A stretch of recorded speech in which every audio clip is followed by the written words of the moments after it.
Ya, masih dengan saya pembahasan seputar pajak, di mana melanjutkan video yang kemarin yang membahas tentang pajak pertambahan nilai atau PPh. Pada kesempatan kali ini saya akan membahas tentang pajak pertambahan nilai atau PPN. Ya, siap-siap beban masyarakat Indonesia makin meningkat lantaran sinyal pajak pertambahan nilai atau PPN akan jadi dinaikkan pada tahun 2025 menjadi 12%. Ya, kalau dari saya sih sebenarnya nggak setuju ya. Itu lumayan berkurang dong nanti gaji kita. Meski mendapatkan penolakan dari masyarakat, pemerintah tetap memberlakukan tarif PPN sebesar 12% mulai 1 Januari 2025. Sesuai Undang-Undang Nomor 7 Tahun 2021 tentang harmonisasi peraturan perpajakan. Tapi walaupun dianggap kontroversial dan dianggap sangat agresif, di mana keadaan negara Indonesia sedang tidak baik-baik saja, pada saat yang bersamaan Bu Sri Mulyani menaikkan PPN menjadi 12%. Tapi itulah ya strateginya Menteri Keuangan Bu Sri Mulyani untuk menutupi defisit negara kita dari menaikkan PPN. Ya, walaupun pada jelang beberapa bulan kemudian banyak sekali PHK massal, IHSG turun dan lain sebagainya. Tapi ya alhamdulillah pada kali ini Menteri Keuangan kita digantikan ke Pak Purbaya, di mana kata Pak Purbaya akan menurunkan PPN ke 1% bahkan di 8% pada tahun 2026. Dewan mengkaji ulang peluang untuk menurunkan tarif pajak pertambahan nilai PPN menjadi 8% di tahun 2026. Pengkajian ulang itu lantaran setiap 1% penurunan PPN berpotensi menghilangkan penerimaan sebesar 70 triliun rupiah. Untuk saat ini, Purbaya mengaku lebih berfokus pada perbaikan sistem penerimaan pendapatan, baik melalui pajak maupun bea cukai. Bendahara negara itu bakal memantau perkembangan penerimaan setelah perbaikan sistem hingga triwulan 2 2026. Purbaya mengaku tetap berhati-hati pada kebijakannya dan akan mengevaluasi kembali rencana penyesuaian tarif PPN.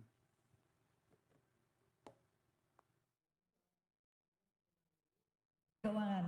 Jadi gini, kan kemarin diusulkan naik 12%, akhirnya cuma naiknya ke 11%. Orang usulin lagi jangan ke 11 lah, coba turunin ke 9 apa 8%. Waktu di luar juga saya naiknya ngomong ke turunin aja ke 8%. Tapi begitu jadi Menteri Keuangan, setiap 1% turun, saya kehilangan pendapatan 70 triliun. Wah, rugi juga nih. Jadi kita pikir-pikir gini deh, saya hitung dulu, sebetulnya kondisi kemampuan kita mengumpulkan teks sama cukai seperti apa sih kalau sistemnya diperbaiki. Saya akan perbaiki sekarang sampai 2 triwulan ke depan ya. Mungkin akhir triwulan pertama tahun depan saya sudah lihat. Dari situ saya bisa ukur sebetulnya potensi saya berapa sih yang real. Nanti kalau saya turunkan kurangnya berapa, dampak pemerintah.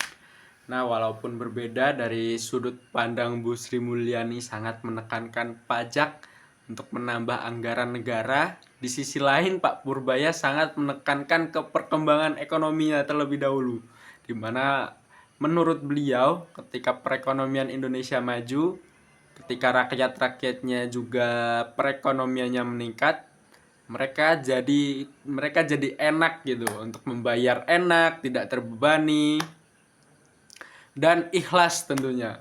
Tidak ya, tapi saya tidak akan menjelaskan lebih mengenai hal-hal itu karena tugas saya di sini hanya menjelaskan tentang PPN aja, nggak lebih dari itu. Nah, jadi buat teman-teman yang nggak tahu apa itu PPN, karakteristiknya PPN itu bagaimana, yang membayar PPN itu siapa, dan yang lain-lain, simak videonya selengkapnya. Slap. Oke.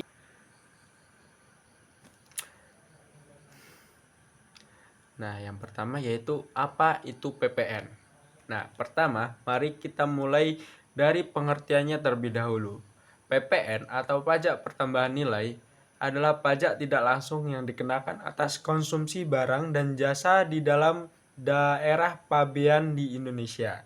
Disebut pajak tidak langsung karena pajak ini tidak disetor langsung oleh konsumen kepada negara, melainkan dipungut oleh pihak lain, yaitu penjual atau pengusaha kena pajak atau singkatnya PKP. Setelah dipungut, barulah pajak ini disetorkan di kas negara. Nah, PPN ini sudah diatur dalam Undang-Undang Nomor 8 Tahun 1983 tentang PPN. Dan undang-undang tersebut telah mengalami banyak perubahan menyesuaikan perkembangan ekonomi di Indonesia. Saat ini tarif PPN adalah 12% pada tahun 2025 ini. Dan kemungkinan besar ataupun kecil akan berubah di tahun 2026. Dari video tadi di mana Pak Purbaya mengatakan bahwa PPN akan turun ke 11% atau bahkan ke 12% pada tahun 2026. Nah, mengapa PPN itu penting? Karena PPN ini merupakan salah satu sumber penerimaan terbesar dalam APBN. Pajak ini dipakai untuk membiayai pembangunan, layanan publik seperti kesehatan, pendidikan, infrastruktur, dan berbagai kebutuhan negara lainnya. Nah, yang kedua itu apa sih karakteristik PPN? Nah, jadi PPN memiliki beberapa karakteristik atau ciri khas yang membedakan dengan jenis pajak lainnya. Pertama yaitu multi single tax, di mana PPN dipungut di setiap tahapan produksi dan distribusi. Artinya mulai dari pabrik bahan baku, distributor, hingga toko-toko kelontong, itu semuanya memungut PPN. Namun jangan khawatir, meskipun dipungut di setiap tahap, PPN tidak menyebabkan pajak berganda karena adanya mekanisme kredit pajak. Dan yang kedua yaitu mekanisme kredit pajak. Mekanisme ini merupakan PKP mengurangi PPN yang harus disetor ke negara.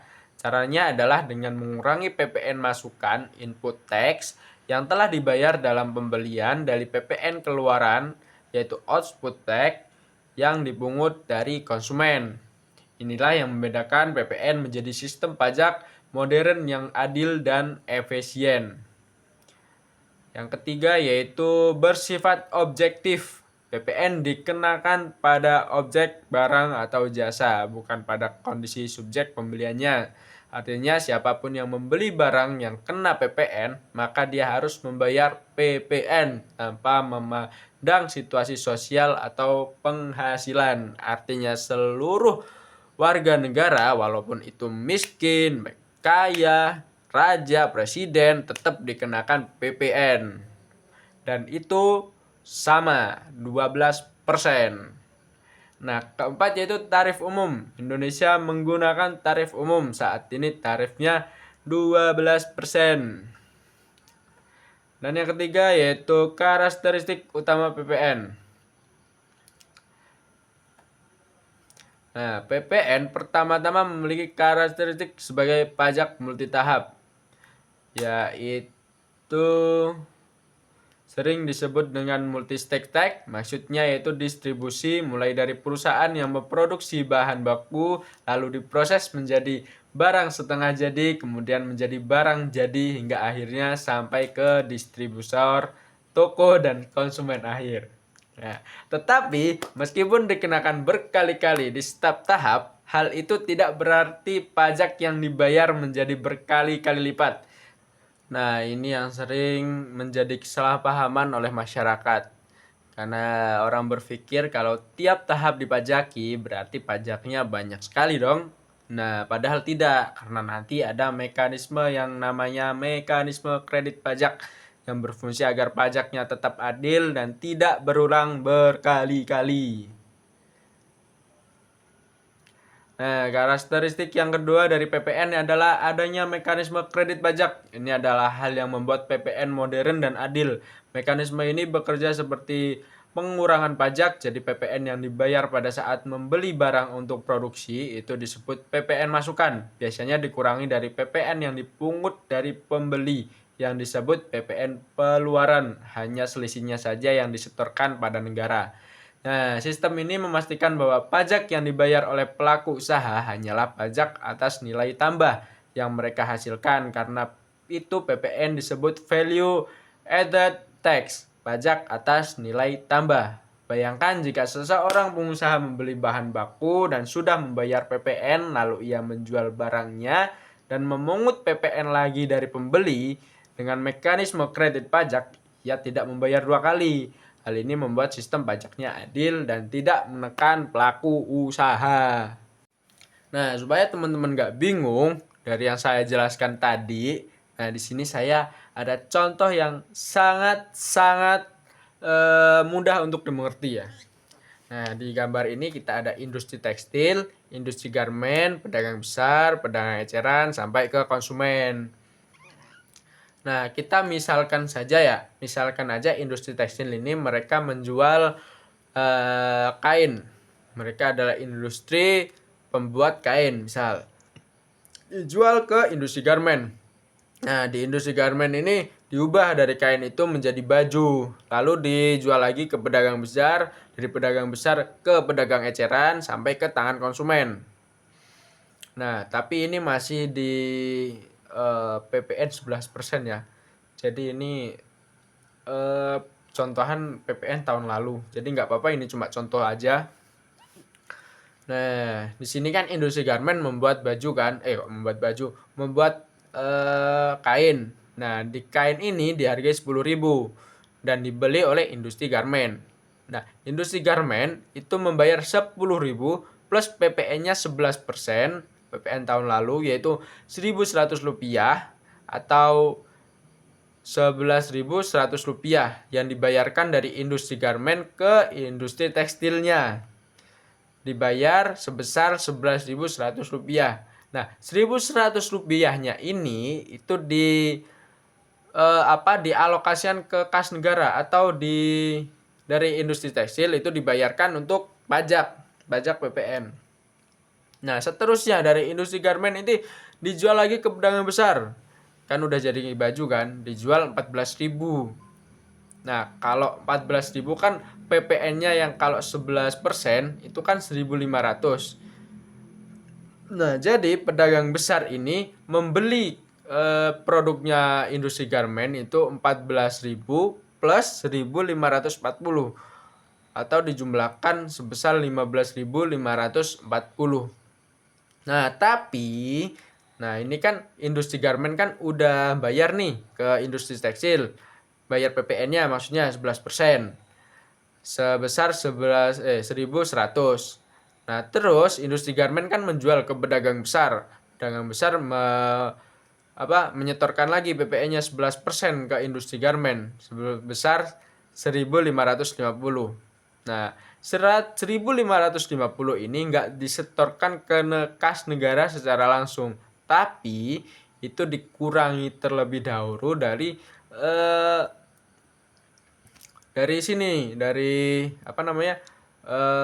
penyetoran awal tadi ke industri tekstil kan udah bayar kan 1.100. Nah, itu dikurangi itu karena kan industri garmen udah bayar, nah, terus dijual lagi ke dia. Nah, jadi nggak dikenakan pajak lagi, dikenakan pajak cuma dikurangi sama yang awal. Jadi yang disetorkan oleh industri garmen itu cuma Rp440.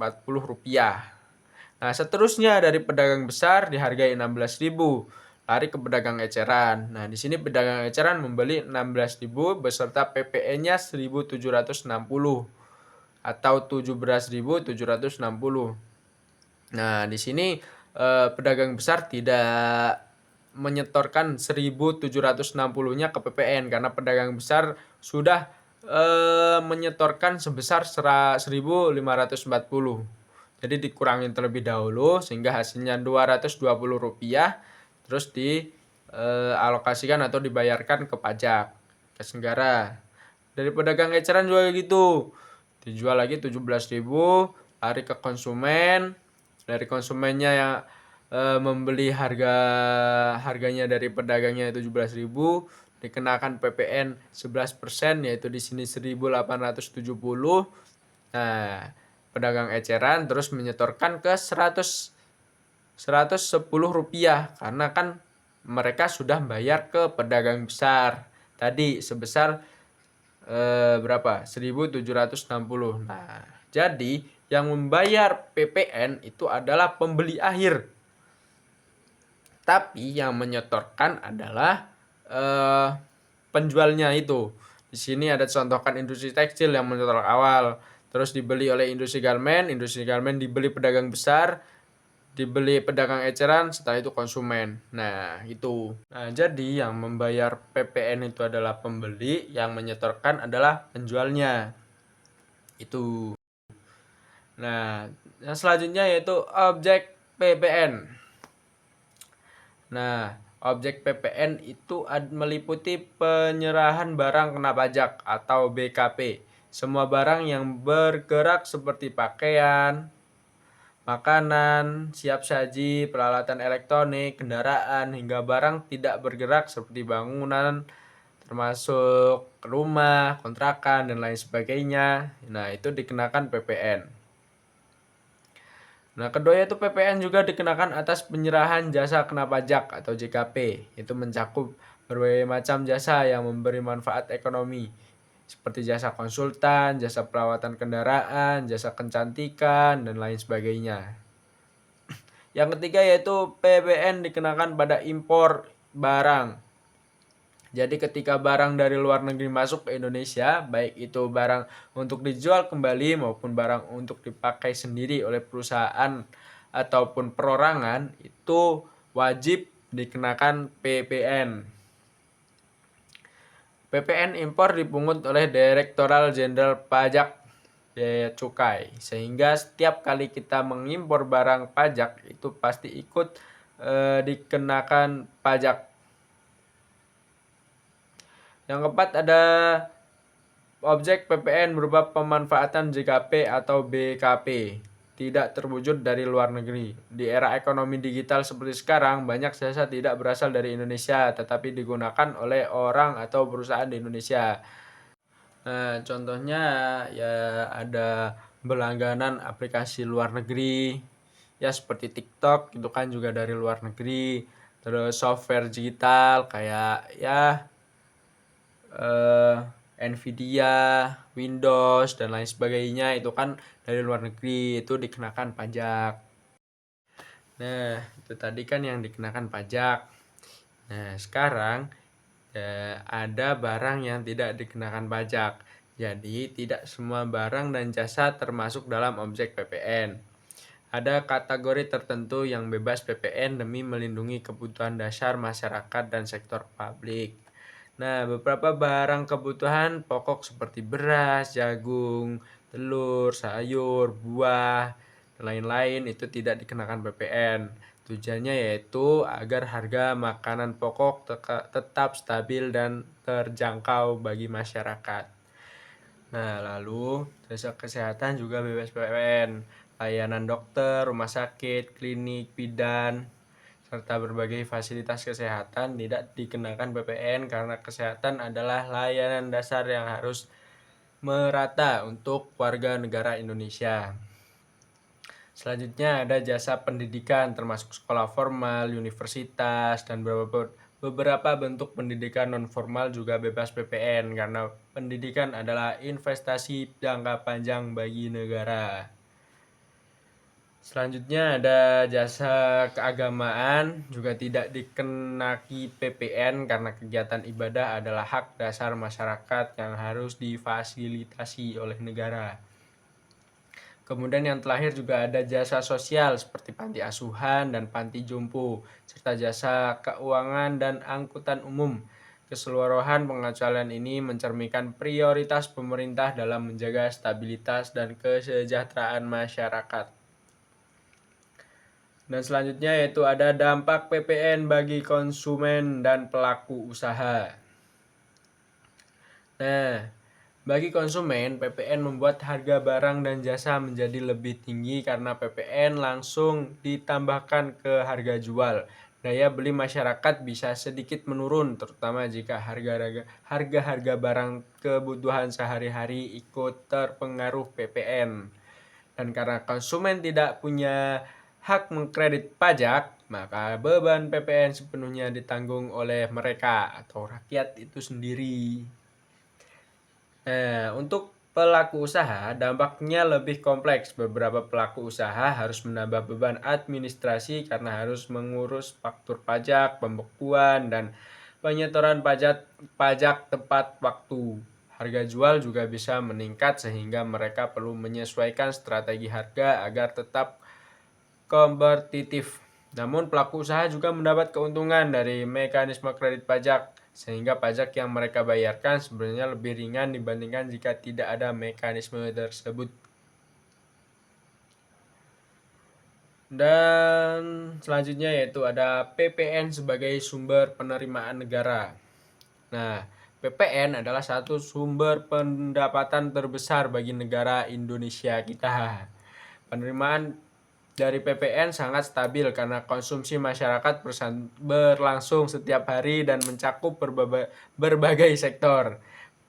Pendapatan PPN digunakan untuk membiayai berbagai program negara seperti pembangunan infrastruktur, pelayanan publik, kesehatan, pendidikan, teknologi, dan berbagai subsidi masyarakat lainnya. Pemerintah sangat bergantung pada PPN untuk membiayai operasional negara. Karena sifatnya yang stabil dan dapat diprediksi, PPN menjadi tulang punggung fiskal negara dan sangat penting untuk menjaga keberlanjutan pembangunan. Tetapi, jika PPN-nya terlalu tinggi, itu akan menghancurkan negara itu juga. Artinya PPN juga harus mengikuti kondisi Indonesia atau negara Indonesia, agar negara Indonesia tidak hancur karena pajak. Rakyatnya bayar pajak, yang atasan menikmati pajak.